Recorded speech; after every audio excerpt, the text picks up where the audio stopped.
Eddie. George, ¿qué le pasa? Dije con todas mis fuerzas. Mr. Dillon había conseguido volver a levantarse. Estaba volviéndose poco a poco, mientras le salía humo del pelo y la boca. Una humareda gris. ¿Qué le está pasando? Shirley salió con las mejillas mojadas de lágrimas. —¡Ayudadle! —gritó. —¡Se está quemando! Entonces llegó Jady, jadeando como si acabara de participar en una carrera. —¿Qué pasa, joder? Hasta que lo vio, Mr. Dillon había vuelto a caerse. Nos acercamos con precaución. Shirley, desde el otro lado, bajó los escalones de la entrada. Como estaba más cerca, llegó antes. —No lo toques —dijo George. Shirley no le hizo caso. Puso una mano en el cuello de D., pero tuvo que apartarla. Nos miró con los ojos llenos de lágrimas. —Se está quemando por dentro —dijo. Mr. Dillon intentó volver a levantarse entre gemidos. Lo hizo a medias, con las patas delanteras, y empezó a moverse lentamente hacia el fondo del aparcamiento, donde estaba aparcado el Bel Air de Curtis al lado del Toyota de Dickie Duke Elliot. A esas alturas era imposible que no estuviera ciego. Lo único que le quedaba de los ojos era gelatina hirviendo dentro de las órbitas. Se movía como remando, como el impulso de las patas delanteras y arrastrando el culo. ¡Ay, pobrecito tú! —Dios mío —dijo Jady. Ahora a Shirley le resbalaban las lágrimas por la cara y se le atragantaban tanto las palabras que costaba entenderla. —Por el amor de Dios —dijo—, ¿no puede ayudarle nadie? Por favor.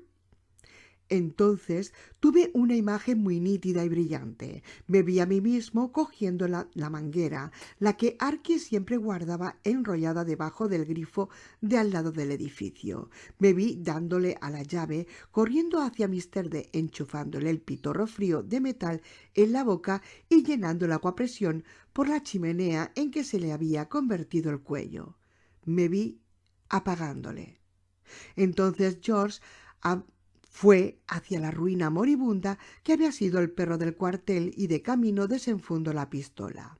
D., mientras tanto, seguía remando mecánicamente hacia un punto sin nada especial entre el Bel Air del Kurt y el Toyota de Dickie Duke, envuelto en una nube cada vez más tensa de humo. Me pregunté cuánto tiempo tardaría en salirle el fuego de dentro y hacerlo arder como aquellos monjes budistas suicidas que salían por la tele durante la guerra de Vietnam. George se quedó parado y levantó la pistola para que la viera Shirley. —Es lo único, cariño. ¿No crees? —Sí. Date prisa —dijo atropelladamente ella.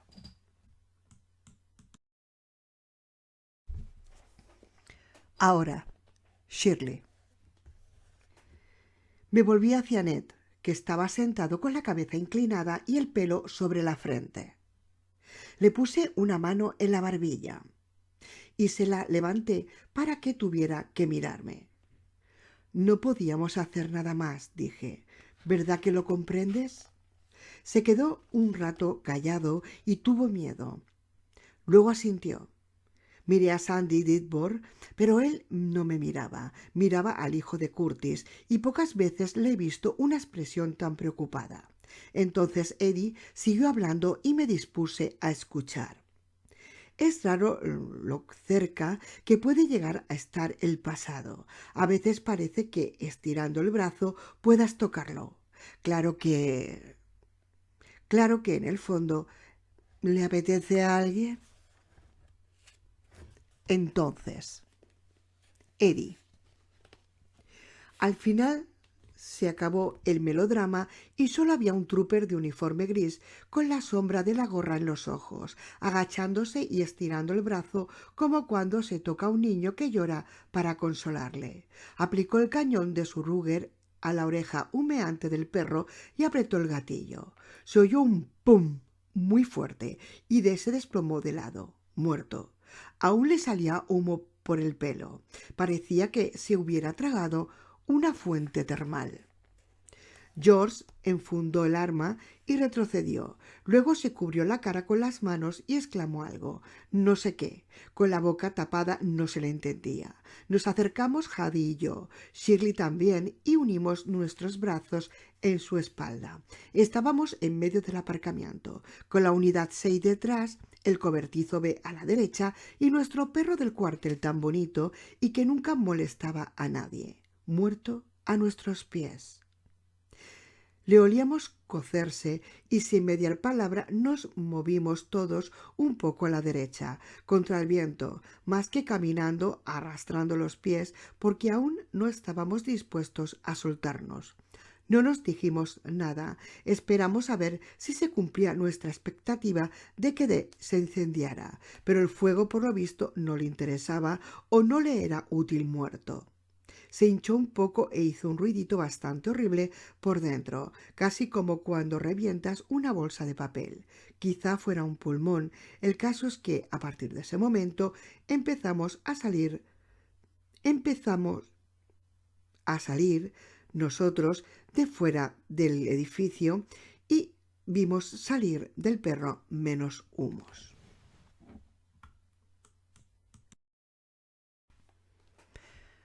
Un inciso hago en esto y es porque de verdad he leído este trozo del perro y nunca había leído este libro, es la primera vez y lo he pasado mal, leyendo este trozo, lo he pasado muy mal, ¿vale? Porque yo soy muy de animales y además también tengo perro y me ha dado mucha lástima, la verdad, este trozo. Ya sé que es ficticio, que es algo que este Mr. D no existe, pero soy así de sensible y me ha costado leer esto, Ya está, ahora sigo con el libro.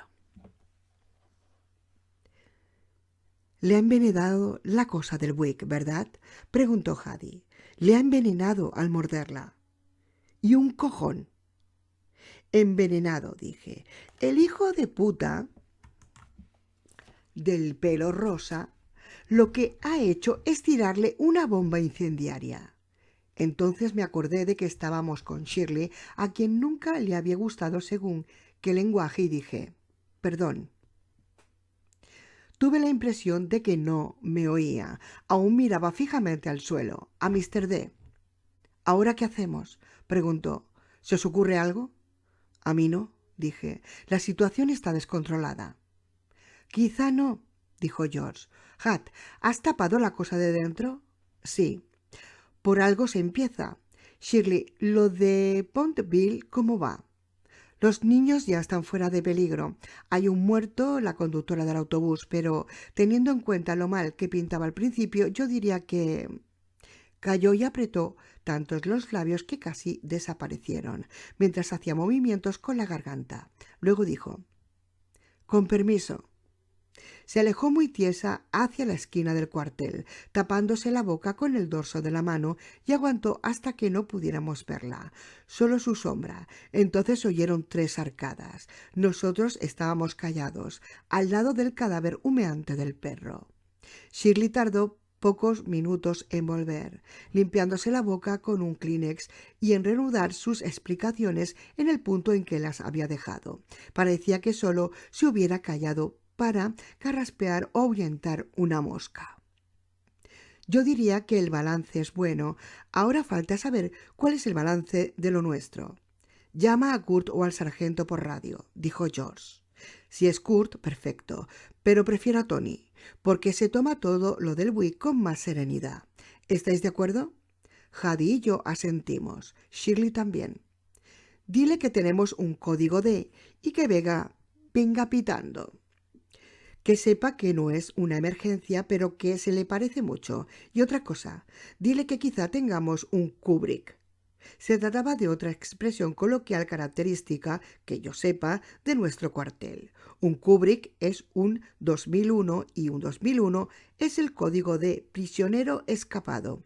Yo lo había oído mencionar, pero transmitir la verdad es que no. Kubrick, recibido, dijo Shirley. Ahora que tenía órdenes, se la veía más tranquila.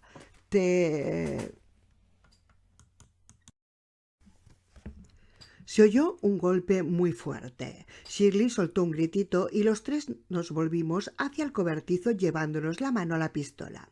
Entonces Haddy rió. La brisa había cerrado la puerta del cobertizo. «Venga, Shirley», dijo George, «avisa al sargento. Esto hay que activarlo». «¿Y Brian Lippy?», pregunté. «¿No habrá orden de búsqueda?». George suspiró, se quitó la gorra y se frotó la nuca. Miró el cielo y volvió a ponerse la gorra. «No sé», dijo, «pero, ay, no será porque lo haya emitido ninguno de nosotros. Eso es trabajo del sargento. Para eso le pagan un sueldazo». «Bien dicho», dijo George. Ahora que veía que la responsabilidad caería en manos ajenas, parecía un poco más relajado. Shirley dio media vuelta para ir al cuartel, pero volvió la cabeza. «Tapadlo, por favor», dijo. «Pobre Mr. D. Ponedle algo encima. Me duele en el alma verlo así». «Buena idea», dije, y me encaminé hacia el cobertizo. «Eddie», dijo Haddy. «¿Qué?» «En la barraca hay una lona que, por el tamaño, da para eso. Úsala, no te metas en el cobertizo». «¿Por qué no?» «Porque el Buick sigue pasándole algo. No lo sé explicar, pero si entras es posible que no salgas». «Vale», dije, «no hace falta que me insistas». Salí de la barraca con la lona, que era azul. Serviría, aunque era muy delgada. Yendo a cubrir el cadáver de D, me paré en la puerta de la persiana para mirar dentro del cobertizo, poniéndome una mano en un lado de la cara para que no me molestase la luz. Mi intención era mirar el termómetro y comprobar que el gilipollas de Brian, mi excompañero de colegio, no se hubiera escondido dentro. No estaba, y resultó que la temperatura había subido más o menos 1 grado. El panorama solo presentaba un cambio. El maletero estaba cerrado. El cocodrilo había cerrado la boca. Ahora, Sandy. Shirley, Haddy y Eddie.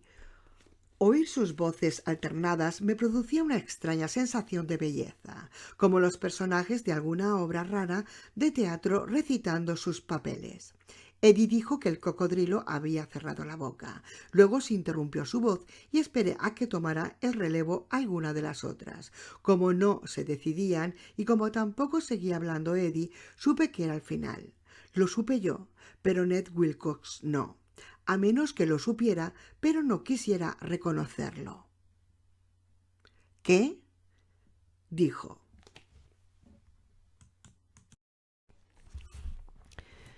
Volví a poner voz de impaciencia mal disimulada. «¿Qué pasó cuando diseccionasteis al murciélago? Contádmelo del pez. Contádmelo todo. Pero, ojo, que es importante. Contadme una historia que tenga principio, desarrollo y un final donde se explique todo. Porque me lo merezco. No me sacudáis en las narices la matraca de vuestra ambigüedad. Le niego su lugar. Rechazo sus pretensiones. Quiero una historia». Era joven y eso en parte lo explicaba. Se enfrentaba con algo que, como se suele decir, no era de este mundo, lo cual lo explicaba todavía más. Pero había otra cosa, y no muy agradable. Una especie de obstinación egoísta en seguir escarbando y se creía con derecho. No sé si os habéis fijado, pero cuando a alguien le ha pasado una desgracia, se tiende a mimarle demasiado y se acostumbran a que les traten así. «¿Qué de qué?», pregunté, adoptando el menos alentador de los tonos. «¿Para lo que iba a servir?». «¿Qué pasó cuando volvieron el sargento Chundis y mi padre? ¿Cogisteis a Brian Lippy? ¿Había visto algo? ¿Lo contó? ¡Jo, tíos! No podéis parar aquí». «Falso. Podíamos parar donde quisiéramos, pero ese hecho me lo guardé, al menos de momento, y le dije que no, que a Brian Lippy no llegamos a pillarle. Hasta el día de hoy sigue en código Kubrick». «¿Quién redactó el informe?», preguntó Ned. «¿Tú, Eddie? ¿O el trooper Morgan?». «George», dijo Eddie, insinuando una sonrisa. Esas cosas siempre se las daban mejor. Había tomado clases de escritura creativa en el instituto. Siempre decía que un poliestatal digno de ese nombre tenía que saber los fundamentos de la escritura creativa. Ese día, cuando empezamos a ponernos de los nervios, el que nos calmó fue George. ¿Verdad, Jadie? Jadie asintió con la cabeza. Eddie se levantó, apoyó las manos en la base de la espalda y se desperezó hasta que oímos crujirle los huesos. Tíos, que tengo que irme a casa. De camino igual paso por el tap y me tomo una cerveza. Una o dos, a saber. De tanto hablar me he quedado seco. Ned le miró con una cara de sorpresa, enfado y reproche. «No puedes marcharte así por las buenas», exclamó. «Quiero oír toda la historia». Y Eddie, que poco a poco iba saliendo perdedor en su batalla por no volver a ser Eddie el gordinflón, dijo lo que todos sabíamos. Le dijo mirando a Ned de una manera no precisamente amigable. Y Eddie... Eddie... Ya has oído, chaval. Lo que pasa es que no lo sabes. Ned le miró marcharse y se volvió hacia los demás. La única que le miraba con simpatía de verdad era Shirley, y creo que en su caso la simpatía estaba temperada por el hecho de que le daba pena. ¿Qué haré querido decir con que ya lo he oído todo? Solo quedan unas pocas anécdotas, dije, y son variaciones sobre el mismo tema. Vienen a ser igual de interesantes que los granos de maíz que se le quedan al fondo del cucurucho de palomitas. Respecto a Brian Lippi, en el informe que hizo George ponía: los Tupes, Morgan y Jacobois hablaron con el detenido y llegaron a la conclusión de que estaba sobrio. El detenido negó haber agredido a su novia y el trooper Jacobois comprobó que ese aspecto la joven le apoyaba. A continuación se procedió a dejar en libertad al detenido. Pero si Lippi les reventó la ventanilla del coche patrulla.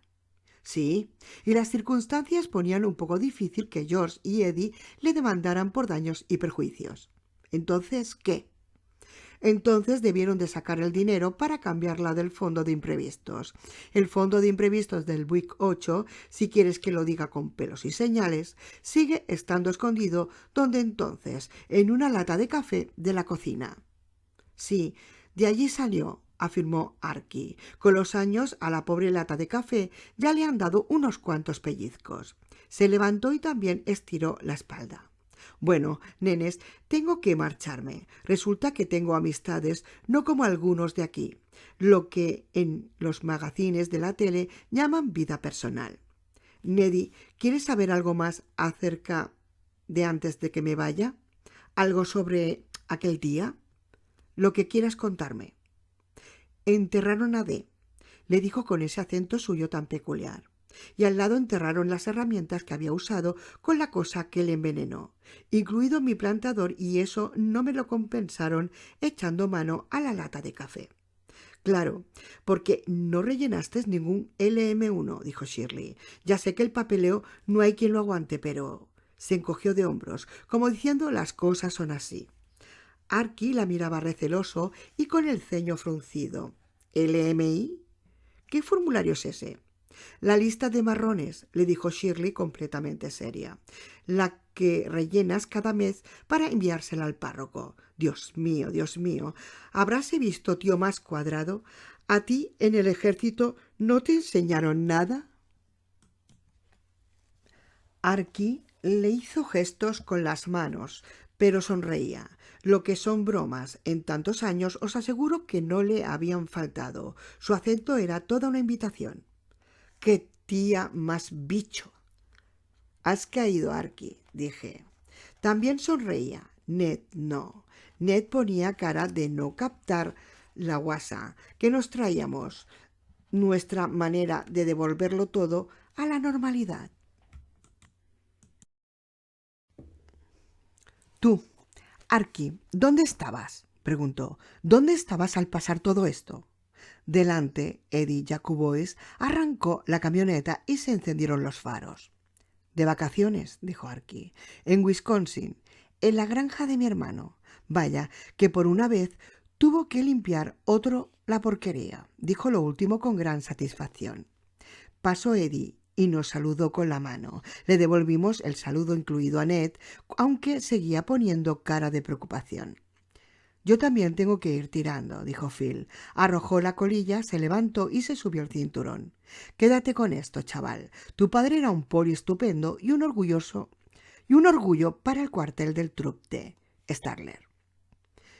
«Pero es que quiero saber...» «Da igual lo que quieras saber», repuso Phil amablemente. «Está muerto y tú no. Son los hechos que decía Joe Friday en el Dragne. Buenas noches, sargento». «Buenas noches», dije.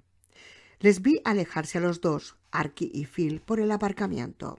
A esa hora ya alumbraba mucho la luna y pude ver que ninguno de los dos volvía la cabeza hacia el cobertizo B.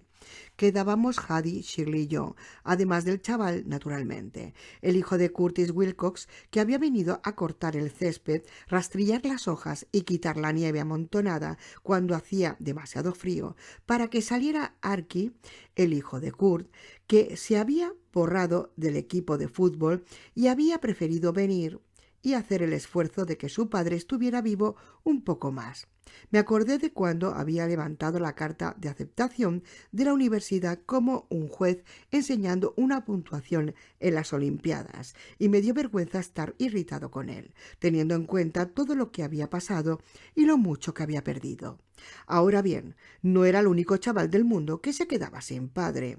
Al menos había habido entierro y el nombre de su padre figuraba en el monumento de mármol de delante del cuartel, junto con los del cabo Brady Paul, el trooper Albert Rizzo y el trooper Samuel Stampton, muerto en los años 70 y que en la PSP a veces recibe el apodo de El Pistolero. Antes de morir Stampton, llevábamos las armas en el techo, en un soporte especial. Si necesitabas la pistola, solo tenías que levantar la mano hacia atrás y cogerla. Un día el trooper Stampton estaba aparcado en el arcén de la autopista, rellenando una multa de tráfico, y otro coche chocó contra el suyo por detrás. El conductor iba borracho y en el momento del impacto conducía a unos 170. El coche patrulla se plegó como un acordeón. No explotó el depósito, pero el trooper Stampton le decapitó su propio portapistolas. Desde 1974 llevamos las pistolas debajo del salpicadero y desde 1973 está grabado el nombre de Sam Stanton en el monumento. Nosotros decimos en la piedra. Como Ennis Rafferty consta como desaparecido, no está en la piedra. La versión oficial sobre el trooper Morgan es que murió limpiando la pistola, la misma Ruger que acabó con los sufrimientos de Mr. Dillon, y como no murió estando de servicio, tampoco está su nombre en la piedra. En la piedra no te ponen por haberte muerto de resultas del trabajo. Me lo explicó un día Tony Chondis al verme leyendo los nombres. Dijo: seguramente sea mejor, porque si no tendríamos una docena delante del cuartel. Actualmente, el último nombre de la piedra es Curtis K. Wilcox, julio del 2001. En acto de servicio, tener el nombre de tu padre grabado en una losa de granito cuando lo que necesitas es al padre, no es que sea muy bonito, pero es algo. También debería haber estado grabado el nombre de Ennis para que pudiera venir la bruja de su hermana y mirar cuando le apeteciera, pero no estaba. ¿Ella qué tenía? Fama de vieja insoportable y punto, de persona que si te ve quemándote por la calle no te mearía encima para apagar las llamas. Hacía muchos años que la teníamos clavada como una espina y era imposible tenerle aprecio, pero no era imposible tenerle compasión. Se había quedado con menos que el chaval, porque al menos él estaba seguro de que su padre estaba muerto, de que no volvería el día menos pensado, con una sonrisita avergonzada y un cuento chino para explicar sus bolsillos vacíos y su bronceado de Tijuana, y por qué le dolía como una barbaridad cada vez que tenía que echar una meadita. Yo no estaba nada satisfecho con el trabajito de la noche. Había albergado la esperanza de que la verdad tuviera efectos beneficiosos. «Os hará libre», dijo alguien, probablemente un tonto, pero sospeché que lo había empeorado todo. Quizá la satisfacción hubiera resucitado al gato, pero no veía ninguna satisfacción en la cara de Ned Wilcox. Lo único que veía era una especie de curiosidad obstinada y cansada. A veces había visto la misma expresión en la cara de Curtis, sobre todo cuando estaba delante de una de las puertas de persiana del cobertizo B, con aquella pose de mirón de obras, las piernas separadas, la frente contra el cristal, los ojos un poco cerrados y la boca pensativa. Pero lo que se transmite en la sangre es la cadena más fuerte, ¿o no? La malla que se va formando con el paso de las generaciones, por aquí algo bueno, por allí algo malo y más allá un desastre completo. Que se sepa, dije, Brian Lippi se largó y punto. Hasta es posible que sea verdad. No podemos asegurar lo contrario. Además, no hay mal que por bien no venga. Puede que desaparecer de esa manera le salvará la vida a su novia. Lo dudo, dijo Cady con voz cavernosa. Para mí que el siguiente con el que se lió era clavado a Brian Lippi, solo que con el pelo de otro color. Van con tíos que les pegan, como si los morados en la cara y los brazos fueran una manera de definirse. Lo que está claro es que no denunció su desaparición, dijo Shirley, al menos que pasara el parte por mi mesa y yo los veo todos, los de la ciudad y los del condado. Tampoco hubo ninguna denuncia de la familia de él. A la chica no sé qué le pasó, pero el tío era un caso clarísimo de mierda que nadie echa en falta. ¿Verdad que tú no crees que saliera por la ventanilla y se fuera corriendo?, le preguntó Ned a Cady. ¿Habiendo estado allí? No, dijo Cady. La verdad es que no, pero da igual lo que piense. La conclusión es la misma que ha estado intentando meterte toda la noche el sargento en esa cabezota tan dura que tienes. No lo sabemos. El chaval pareció no oírle. Volvió a mirarme. Sandy, ¿y mi padre? ¿Él qué opinaba de lo de Brian Lippi? Él y Tony creían que había acabado en el mismo sitio que Ennis Rafferty y que el gerbo de Jimmy. En cuanto el cadáver de la cosa que mataron ese día se pudrió enseguida, el muy cabrón, dijo Shirley con tono tajante. Hay fotos, puedes mirarlas cuando quieras, pero la mayoría son de algo que podría ser cualquier cosa, incluido un fraude total. No sale la manera que tenía de mirarte al intentar escapar de Mr. D, ni lo deprisa que se movía, ni lo fuerte que chillaba. La verdad es que no sale nada. Tampoco podemos explicártelo bien para que lo entiendas. A ver, cariño, ¿tú sabes por qué el pasado es pasado? Ned negó con la cabeza. Porque no funciona. Miró al interior de su paquete de cigarrillos y debió de gustarle lo que veía porque asintió con la cabeza. Se lo metió en el bolso y se levantó. Me voy a casa. Tengo 2 gatos que hace 3 horas que tendría que haberles dado de comer. Shirley en estado puro, la típica chica americana como la que llamaba Curtis cuando le apetecía provocarla un poco. Sin marido, había tenido uno recién salida del instituto, sin hijos, con 2 gatos y unos 10.000 ositos Beanie Babies. Estaba casada con Trupde, un tópico ambulante, en otras palabras, y al que no le gustara, peor para él. Shirley, el toque lastimero de la voz de Ned, la hizo volverse.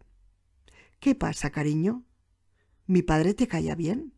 Shirley le puso las manos en los hombros, se agachó y le plantó un beso en la frente. Le quería mucho. Y a ti también te quiero. Te hemos contado todo lo que podíamos y no ha sido fácil. Espero que sirva de algo. Hizo una pausa. Espero que sea suficiente. Yo también lo espero, dijo él. Hudson, Roger, ¿acompañarías a una dama hasta su coche? Faltaría más, dijo el aludido y la recogió del brazo. ¿Nos vemos mañana, Sandy? ¿Aún estarás de servicio? A primera hora, dije. Pues entonces más te vale irte a casa y dormir. Es lo que pienso hacer. Shirley y él se marcharon. Ned y yo nos quedamos sentados en el banco y les vimos alejarse. Cuando pasaron en sus respectivos coches, el New Yorker de Hadi, un cochazo viejo, y Shirley, su Subaru pequeñito, con una gran pegatina en el parachoques, mi karma ha atropellado a mi dogma. Levantamos las manos. Una vez hubieron desaparecido sus luces traseras por la esquina del cuartel, saqué los cigarrillos y también miré el interior del paquete. Quedaba uno, el último que fumaría antes de dejarlo. Llevaba como mínimo 10 años contándome el mismo cuento de hadas. ¿En serio que no hay nada más que puedas contarme?, preguntó Ned con vocecita de desilusión. No, ¿verdad que no daría para una obra de teatro? No hay tercer acto. En los 5 años siguientes, Tony y su padre hicieron algunos experimentos más hasta que avisaron a Bibi Roth. Debió de pasar lo de siempre, que tu padre convenció a Tony y yo me encontré en medio de sin comerlo ni beberlo.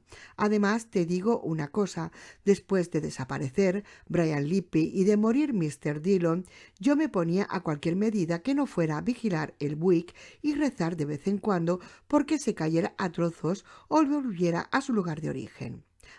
Y matar todo lo que saliera del maletero y aún estuviera bastante vivaracho para levantarse y ser capaz de correr por el cobertizo buscando una salida. ¿Pasó alguna vez que si salió otro extraterrestre con la cabeza rosa? No. ¿Y Bibi? ¿Qué dijo? Escuchó a Tony y a tu padre, echó otro vistazo y se marchó.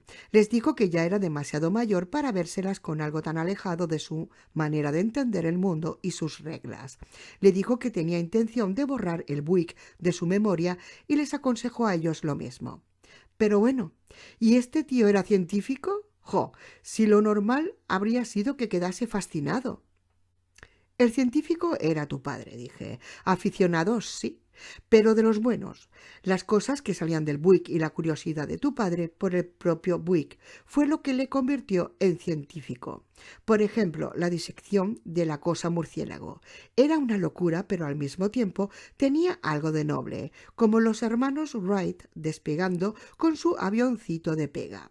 En cambio, Bibi Roth, Bibi era un mecánico del microscopio. A veces lo decía él mismo y con todo el orgullo del mundo. Era alguien que había reducido su visión a un sector del conocimiento sistemáticamente y a conciencia y que iluminaba al máximo una parte pequeña. Los mecánicos odian los misterios. Los científicos, sobre todo los aficionados, los asumen. Tu padre era 2 personas a la vez. Como Polly odiaba los misterios, como especialista en el Roadmaster, digamos que cuando era esa persona, tu padre era muy diferente. ¿Tú qué versión preferías? Reflexioné. Eso es como cuando un niño les pregunta a sus padres si le quieren más a él o a su hermana. No es justo preguntarlo. No obstante, el cut aficionado solía darme miedo. A Tony un poco también. Se quedó pensativo. Aparecieron algunas cosas más, dije. En 1991 salió un pájaro con 4 alas. ¿4?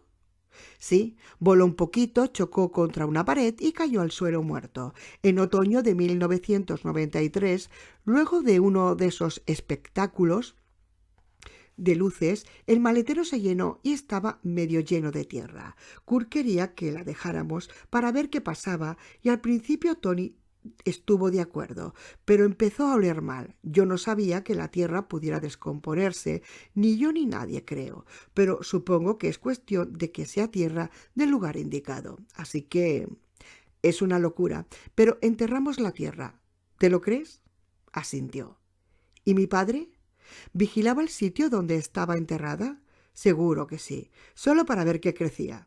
Para mí que esperaba que salieran unos cuantos de aquellos lirios raros.